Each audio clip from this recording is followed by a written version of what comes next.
Sutra Teratai yang menakjubkan.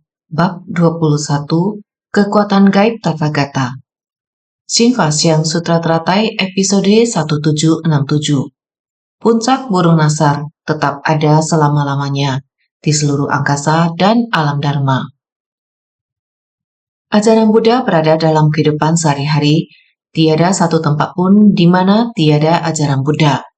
Tanpa wujud, namun tiada satupun yang bukan wujud. Dalam kekosongan sejati terdapat dhamma sejati secara menakjubkan. Para makhluk tercerahkan menerapkan kekuatan gaib untuk terhubung dengan dharma menakjubkan melalui koneksi jarak jauh, menembus angkasa, dan memenuhi seluruh alam dharma, membuat persamuan dharma di puncak burung nasar tetap ada selama-lamanya. Seluruh dunia memiliki satu masalah besar yang sama. Kita hendaknya setulus hati mengasihi semua makhluk dan menjalankan pola makan vegetarian. Semua orang harus bersungguh hati. Ajaran Buddha berada dalam kehidupan sehari-hari. Tiada satu tempat pun di mana tiada ajaran Buddha. Bukankah kehidupan sehari-hari kita adalah demikian? Selama Anda hidup mengikuti aturan, tidak lain merupakan pengajaran dan didikan dari Sang Buddha kepada kita. Karena kita berada di tengah vihara, aturan di tengah vihara setiap hari jam 3 subuh, terdengar suara papan yang diketuk. Semua orang mulai melakukan aktivitasnya, bersiap diri menuju ke aula Buddha, merapikan dan mencari tempat, juga sangat tepat waktu. Saat malam tiba, terdengar suara lonceng dan suara tambur. Yang selanjutnya juga mengetuk papan kayu. Ketika semua orang mendengar suara lonceng dan suara tambur, mereka akan bersiap untuk tidur dan istirahat. Setelah papan diketuk, semua orang akan tenang dan hening. Ini adalah aturan yang kita terapkan. Aturan di vihara. Kehidupan sehari-hari kita adalah demikian. Kehidupan sehari-hari yang ada pada masyarakat, baik siang maupun malam. Kita menyesuaikan diri sendiri dengan aturan yang ada. Sama juga seperti kehidupan mereka di dalam Buddha Dharma. Selama kita menjaga kedisiplinan, Buddha Dharma sudah berada di dalam kehidupan kita. Tiada satu tempat pun di mana tiada ajaran Buddha. Sama juga untuk setiap tempat lainnya. Semua memiliki ajaran Buddha, maka ajaran Buddha senantiasa mengatakan tanpa wujud, namun tiada satupun yang bukan wujud. Tanpa wujud adalah kekosongan dalam hidup kita ketika memperlakukan orang lain dan menangani masalah. Semua ini tidak lain merupakan keberadaan, yakni terdapat orang yang demikian, kita saling berinteraksi. Apakah ini si Anu atau si Polan? Barang yang ingin saya berikan kepada si Polan tentu saja tidak dapat menggunakan barang milik si Anu atau si Ani. Dalam memperlakukan orang dan menangani masalah, masing-masing memiliki aturan dan tata caranya. Tanpa konsep nama dan wujud ini, bagaimana kehidupan kita bisa memiliki keteraturan? Jadi yang dimaksud dengan tanpa wujud, merujuk pada tiada kekayaan maupun kemiskinan. Juga tiada keturunan bangsawan yang kaya atau orang yang miskin. Semuanya tidak ada. Semua manusia adalah setara. Semua kehidupan adalah setara. Namun terdapat tata krama di dalam kesetaraan ini. Senioritas adalah untuk mengatur kehidupan kita sebagai manusia. Ayah tetaplah ayah, kakek tetaplah kakek, anak tetaplah anak, cucu tetaplah cucu. Pria dan wanita, ibu dan saudara kandung, senioritas ini harus dibedakan dengan sangat jelas. Tata krama juga harus memiliki perbedaan satu sama lain. Tata krama kepada orang tua berbeda dengan tata krama kepada saudara kandung. Singkatnya, dunia harus memiliki gambaran yang demikian. Kesusilaan, itulah hakikat kebenaran. Semua orang harus mematuhi prinsip. Dengan mematuhi prinsip kebenaran, maka kita akan memiliki tata krama yang benar antara ayah dan anak. Tata krama seorang anak kepada ayah, ini adalah prinsip kebenaran. Rasa hormat seorang murid terhadap gurunya juga merupakan prinsip kebenaran. Penghormatan murid Buddha terhadap para Buddha dan Bodhisattva ini juga merupakan prinsip kebenaran. Jadi tanpa wujud, namun tiada satupun yang bukan wujud. Meskipun kita mengatakan prinsip-prinsip itu tak berwujud, tanpa rupa merujuk kepada kesetaraan. Apa yang dimaksud dengan setara? Belakangan ini kita sering membahas tentang menyayangi diri sendiri, orang lain, dan benda lain. Saat berinteraksi dengan orang lain, kita harus punya sopan santun, tetapi juga harus memiliki prinsip. Kita mempunyai cinta kasih. Kita harus menyayangi kehidupan dari semua makhluk, sehingga terus dikatakan untuk menyayangi hewan. Menyayangi makhluk lain yakni para makhluk. Kita harus menghargai semua makhluk hidup yang ada. Maka kita tidak membunuh, juga mengajar dan mendidik orang lain untuk menghormati kehidupan dengan tidak membunuh. Ini juga merupakan prinsip kebenaran. Oleh karena itu, tanpa wujud, namun tiada satupun yang bukan wujud. Semua kehidupan itu sama. Kehidupan yang sama tetapi ekosistemnya berbeda. Manusia mempunyai ekosistemnya sendiri, dan hewan mempunyai ekosistemnya sendiri. Ekosistem manusia dan hewan adalah sama dan pada dasarnya memiliki sifat Buddha. Buddha berkata, semua makhluk berjiwa memiliki sifat Buddha. Jadi semua kehidupan itu sama. Karena itu tiada satupun yang bukan wujud. Semua makhluk mempunyai wujud mereka masing-masing. Tetapi kita harus menggunakan cinta kasih penuh hormat. Tidak berpikir bahwa ini adalah binatang. Sehingga kita tidak menghormati mereka, menyiksa dan membunuh mereka. Ini tidak ada prinsip kebenaran lagi. Maka dalam kekosongan sejati, terdapat dharma sejati secara menakjubkan. Dalam kekosongan, hubungan antara sesama manusia, semuanya adalah kosong. Segala sesuatu yang ada di dunia, semuanya memiliki keberadaan menakjubkan dan kebenaran sejati. Oleh karena itu, Buddha mengajarkan kita. Prinsip kebenaran ini sangat mendalam, tetapi tidak terlepas dari kehidupan sehari-hari kita. Bagaimana kita harus menerapkannya? Sangat dalam, halus, dan menakjubkan. Bagaimana kita bisa menggunakannya? Para makhluk tercerahkan menerapkan kekuatan gaib. Bagaimana menerapkannya? Akhir-akhir ini saya sangat bahagia dan terharu. Saya senantiasa mengatakan kita harus bersyukur atas perkembangan teknologi. Meskipun saya pernah mengatakan ini di masa lalu, saya mengatakannya pada masa itu, karena saya merasakan saya berbicara di sini, dan murid dari tempat jauh juga dapat mendengarnya. Saya berkata, bersyukur atas perkembangan teknologi, sehingga mengizinkan saya berbicara dan dapat didengar di tempat yang jauh. Sekarang saya lebih merasakannya lagi, karena pada tahun 2020, COVID-19 menyebabkan seluruh dunia, semua orang memiliki pemahaman bersama akan satu hal. Semua orang sangat panik. Setiap negara menerapkan aturan yang sama. Pembatasan transportasi, karantina wilayah, karantina kota kabupaten, hingga karantina negara, sehingga tidak ada akses untuk keluar masuk. Tidak ada cara untuk kembali ke Taiwan. Akan tetapi, kegiatan suci harus tetap berjalan setiap hari. Harus memahami satu sama lain. Menggunakan koneksi jarak jauh untuk terhubung. Dengan dharma menakjubkan. Kali ini benar-benar merasakan ini adalah dharma yang menakjubkan. Kekosongan sejati dan keberadaan yang menakjubkan. Koneksi jarak jauh dan konferensi video tidak akan terintangi oleh apapun. Singkatnya, dalam 1 detik yang sama, kita bisa terhubung dan berkomunikasi. Terhubung dengan puluhan negara sekaligus. Koneksi ini mampu menjangkau jarak yang sangat jauh hingga seluruh dunia. Koneksi ini dapat membantu kita berinteraksi satu sama lain dalam 1 detik yang sama. Jadi, terhubung dengan dharma menakjubkan melalui koneksi jarak jauh, menembus angkasa dan memenuhi seluruh alam dharma. Menembus angkasa, kemudian menghubungkan untayan tersebut. Negara ini, negara itu, semua negara. Koneksi ini terus terhubung satu sama lain. Sungguh sesuai dengan kenyataan bahwa ia menghubungkan untayan tersebut. Maka dikatakan menembus angkasa dan memenuhi seluruh alam dharma. Membuat persamaan dharma di puncak burung nasar tetap ada selama-lamanya.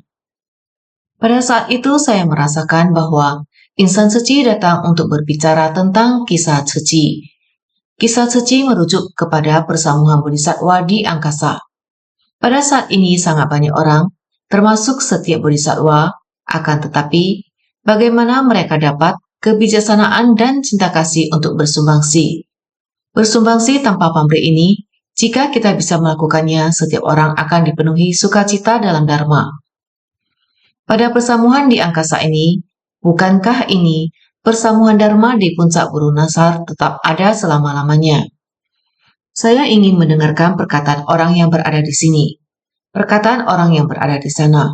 Begitu banyak negara dapat bersatu, melihat mereka terharu hingga menangis. Juga terdapat orang yang bersukacita hingga menangis. Semua ini datang dari negara yang berbeda. Terhubung dengan demikian, berkumpul pada persamuan Dharma di puncak Guru Nasar. Para bodhisattva berbagi kisah. Kisah apa yang mereka bagikan? Seluruh dunia memiliki satu masalah besar yang sama, yakni pandemi COVID-19 ini. Situasi yang terjadi di negara mereka, bagaimana tidak ada masker untuk dibeli. Semua orang memiliki rasa takut di dalam batin mereka. Ini adalah sebuah hal yang sama. Bagaimana mungkin mengatasi kesulitan, membantu orang dan mengirim alat pelindungan diri. Untuk membantu dan mengirim alat pelindungan diri, baik untuk medis, alat pelindungan diri yang digunakan, atau masker yang dibutuhkan oleh setiap orang. Mereka akan memikirkan cara untuk mengirimnya, karena dokter dan perawat berada di garis depan. Jika alat perlindungan medis yang begitu banyak jumlahnya tidak sampai, seperti baju hazmat dan lain-lain akan sangat berbahaya. Terlebih lagi, dokter menghadapi pasien. Mereka tidak istirahat bahkan untuk sejenak. Oleh karena itu, kita harus mencari cara untuk mengantarnya hingga tiba di tujuan. Inilah yang dilakukan oleh bodhisattva. Apakah hal ini hanya terjadi di satu negara? Tidak. Ini terjadi pada beberapa negara. Hingga seluruh dunia memiliki satu masalah besar yang sama. Untuk pandemi dan virus ini, sehingga seluruh dunia melakukan hal yang sama.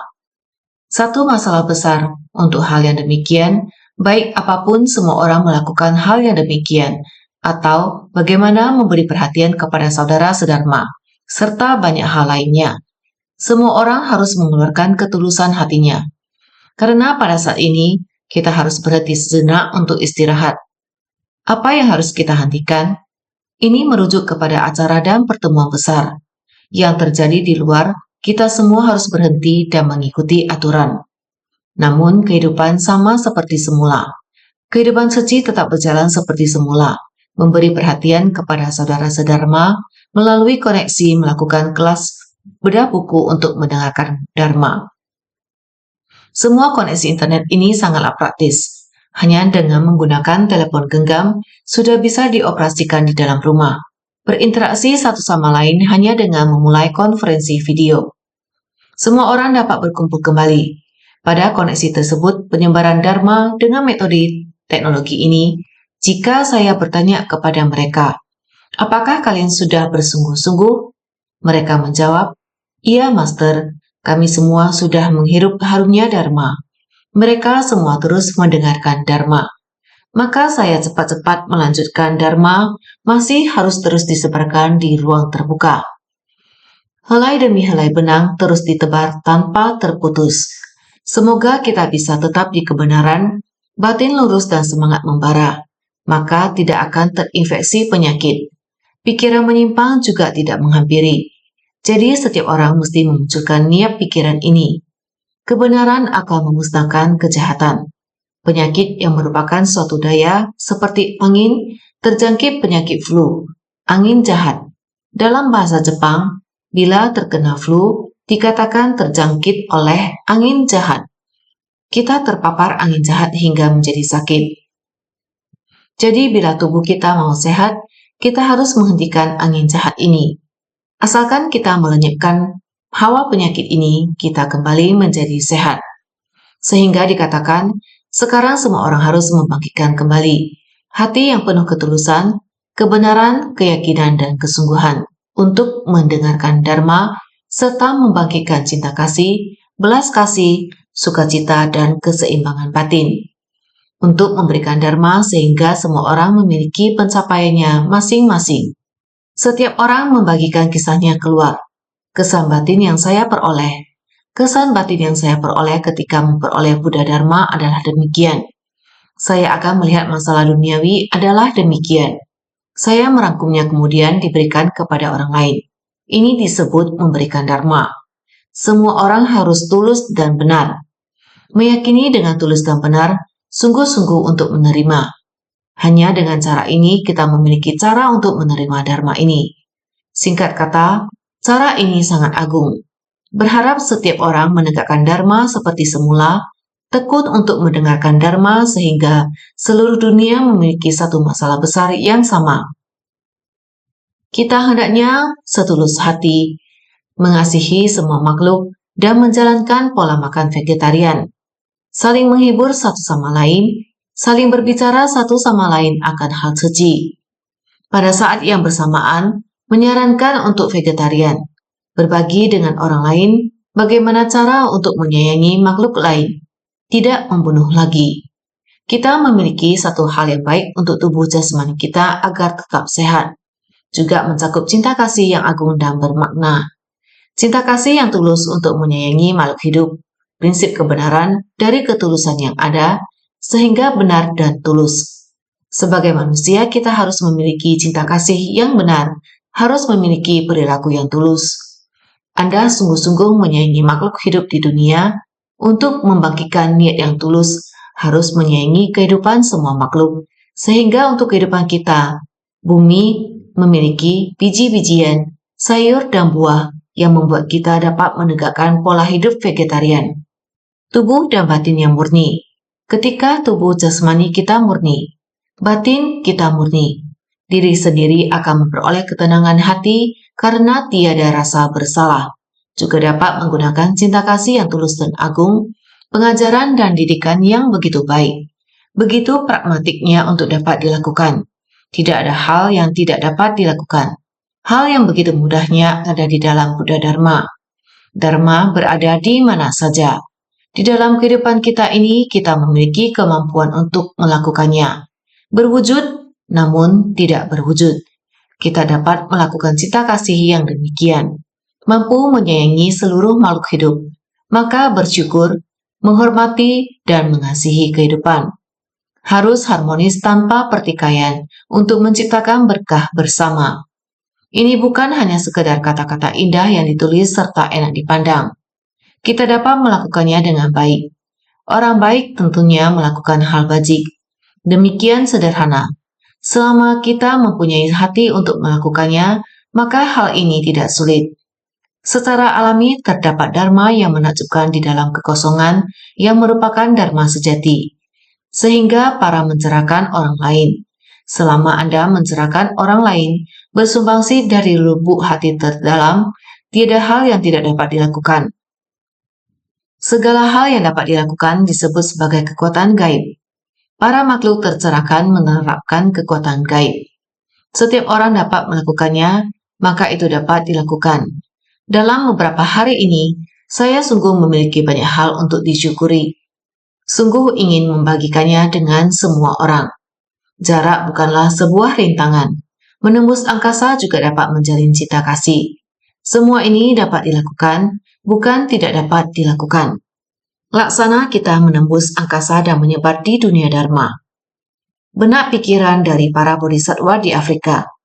Jarak bukanlah rintangan, bahasa bukanlah masalah, agama bukanlah pagar pembatas, cinta kasih yang tulus tidak mengenal batas. Pada tanggal 18 April 2020, saya bersama dengan relawan Afrika, Mozambik, Afrika Selatan, dan lainnya terhubung melalui konferensi video. Saya dapat melihat mereka. Satu persatu dari mereka berbicara dengan saya, terutama ketika tiba bagian relawan Mozambik untuk berbagi. Sekelompok mereka adalah penduduk lokal, sangat menawan dan bijaksana. Saya berkata kepada mereka, jarak kita sangat jauh, akan menjadi perjalanan yang sangat jauh untuk Anda kembali ke sini. Sangat jauh sehingga kita tidak dapat bertemu. Mereka kemudian menjawab saya. Saya berkata, jarak Anda sangat jauh tetapi masih dapat mempraktikkan ajaran yang saya paparkan kepada Anda semua, dapat melakukan hal yang ingin saya lakukan. Mereka menjawab saya dengan berkata demikian. Jarak bukanlah rintangan. Jarak bukanlah rintangan, bahasa bukanlah sebuah masalah. Karena saya juga memberitahu mereka, Anda tidak memahami perkataan saya. Karena ketika saya berbicara, Dennis perlu menerjemahkannya kembali. Saya memberitahu mereka, ketika saya berbicara, Anda tidak dapat memahaminya secara langsung. Mereka kembali menjawab. Dennis menerjemahkan kembali. Mereka kembali mengatakan, jarak bukan rintangan. Saya berkata, kalian sungguh luar biasa. Ajaran yang telah saya paparkan, Anda semua mendengarnya hingga masuk ke dalam. Anda sangat tulus dan tekun. Dengan agama yang berbeda, Anda dapat mendengarkan ajaran yang saya paparkan dengan demikian, menerima dan menegakkannya dengan tekun. Mereka kembali menjawab saya, agama tidak menjadi pagar pembatas, karena di sana yang mereka lakukan semua adalah pekerjaan suci. Bukan hanya berbuat baik saja, tetapi juga tata krama suci dan ajaran Buddha, semuanya dapat mereka lakukan. Mereka dapat melakukan sesuai dengan apa yang saya paparkan. Oleh karena itu, saya memberikan pujian kepada mereka. Jawaban mereka adalah, agama bukanlah pagar pembatas. Maka saya berkata, benar, cinta kasih yang tulus tidak memiliki halangan. Cinta kasih yang tulus adalah tanpa terhenti, bagai air yang tidak bisa dipotong menggunakan pisau. Hubungan antara guru dan murid tidak dapat kita putuskan. Jawaban mereka adalah, Master, Anda adalah ibu kami. Saya menjawab mereka, di umur saya bisa menjadi ibu kalian. Hubungan antara guru dan murid, baik itu hubungan kekeluargaan, keluarga dharma tidak dapat diputuskan. Jadi cinta kasih yang tulus tidak memiliki halangan, tidak memiliki rintangan waktu dan jarak. Ini merujuk kepada teknologi saat ini, yang membuat kita dapat memperlihatkan kekuatan gaib, baik mereka yang datang ataupun saya yang pergi. Saya juga sangat terharu dengan relawan suci di Afrika Selatan. Di Mozambik, suci diperkenalkan dari Afrika Selatan. Bodhisattva Afrika Selatan yang menjemput Dharma untuk masuk ke Mozambik. Saya juga melihat ketekunan mereka, serta bagaimana mereka mengatasi kesulitan untuk distribusi. Inilah yang membuat orang lain memberikan pujian kepada mereka. Sungguh begitu banyak hal yang harus disyukuri. Inilah Bodhisattva. Bodhisattva tidak memiliki rintangan. Juga Filipina. Sama kondisinya ketika menghadapi pandemi ini. Sungguh, pandemi COVID-19 ini, meskipun semua orang takut, akan tetapi terdapat orang miskin yang lebih membutuhkan. Mereka dikarantina, tidak memiliki pekerjaan untuk dilakukan. Insan suci menenteramkan kaum miskin dan membantu kaum kekurangan. Dengan segera mengirimkan beras kepada kabupaten kota sebelum karantina dilakukan. Ketika sampai kota terkunci, kita tidak dapat masuk ke dalamnya. Mereka telah mendistribusikan 47.000 karung beras. Ini juga dikirimkan sebelum karantina. Mereka segera mengirimkannya, mendistribusikannya kepada 40.000 keluarga.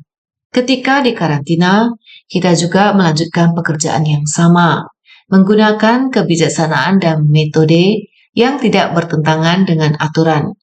Bagaimana mengantarnya? Mengantarnya hingga tujuan. Yang demikian juga telah mendekati 80.000 karung. 80.000 karung berarti 80.000 keluarga. 80.000 karung yang akan diantar telah terselesaikan.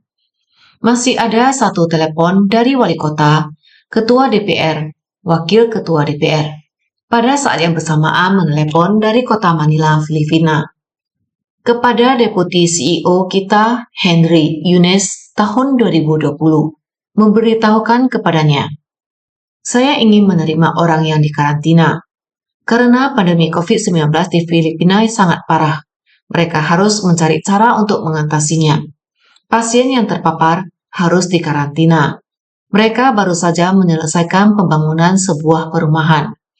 Ketika negara selesai membangunnya, perumahan tersebut masih kosong. Mereka datang meminta suci untuk membantu 100 ranjang berkah kebijaksanaan. Setelah CEO menerima informasi ini, giliran beliau yang telepon balik.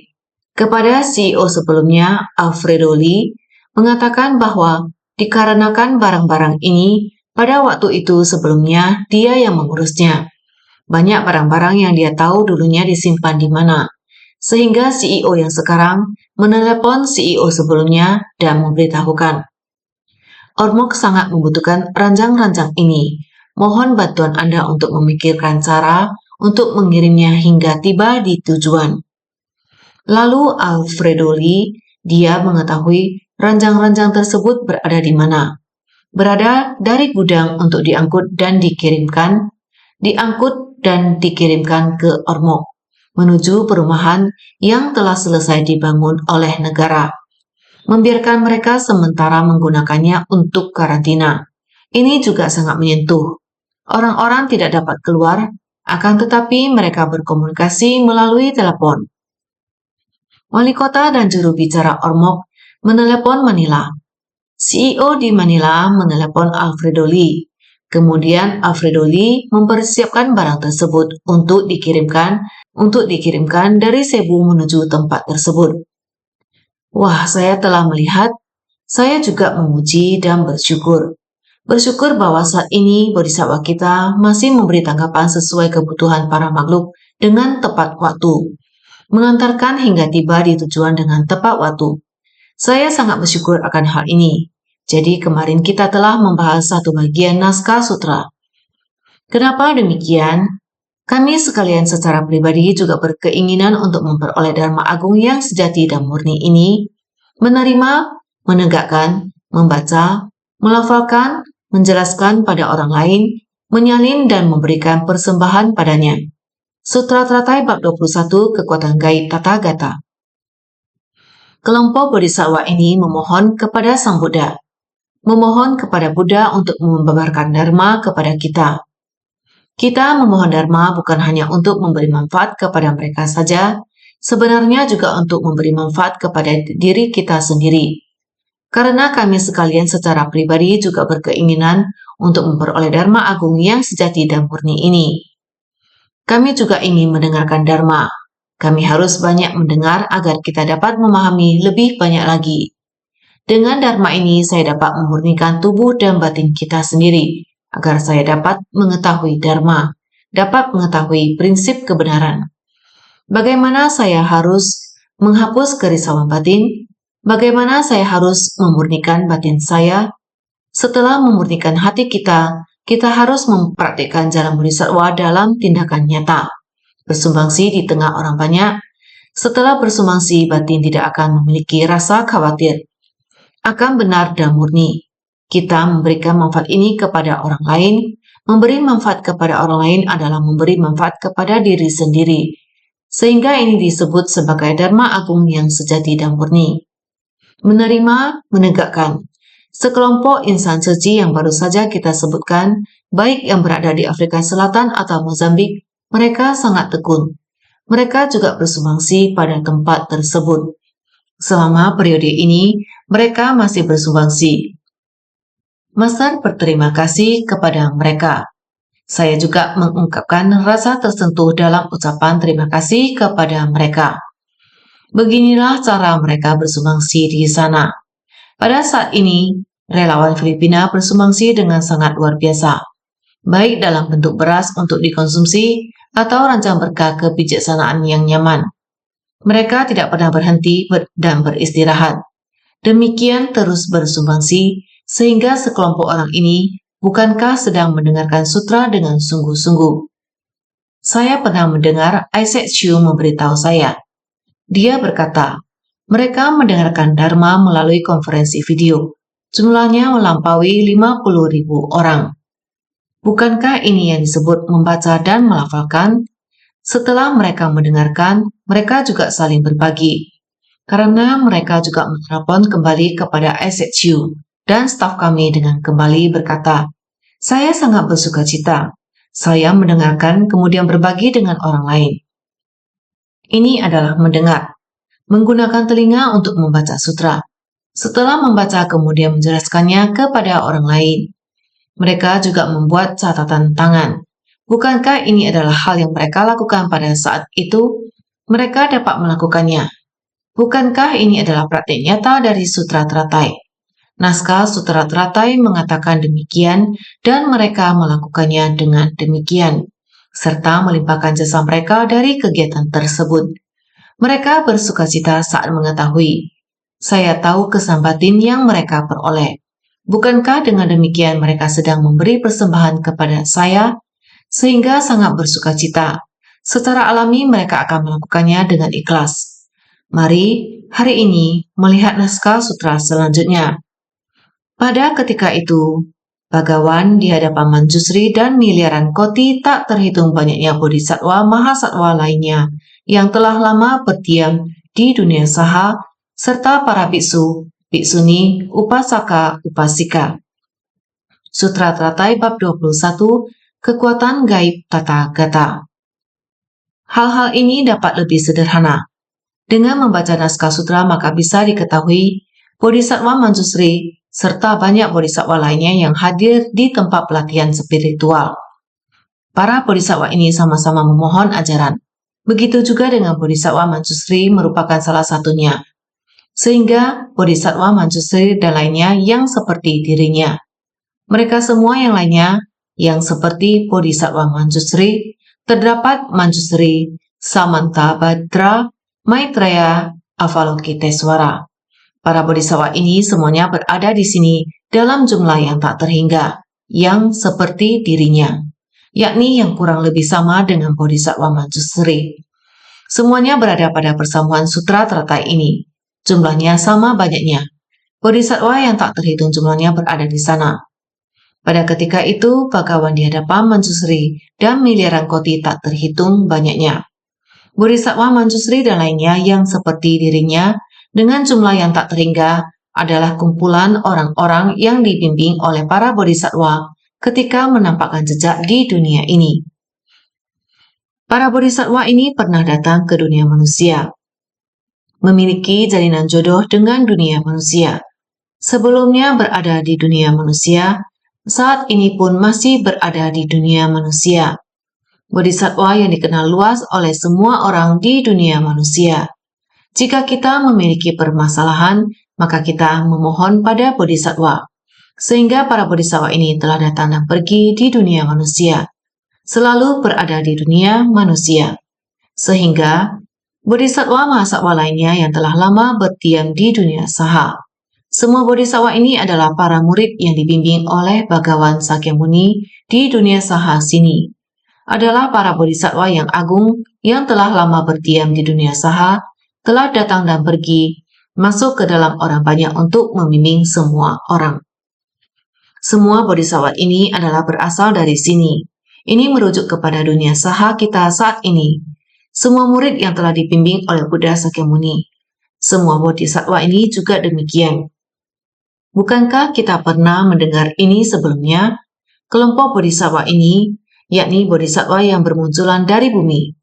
Bodhisattva yang dari 10 penjuru, merupakan murid yang pernah dibimbing dan dituntun oleh Buddha Sakyamuni pada masa lampau. Prinsip yang sama, jadi mereka semua adalah bodhisattva.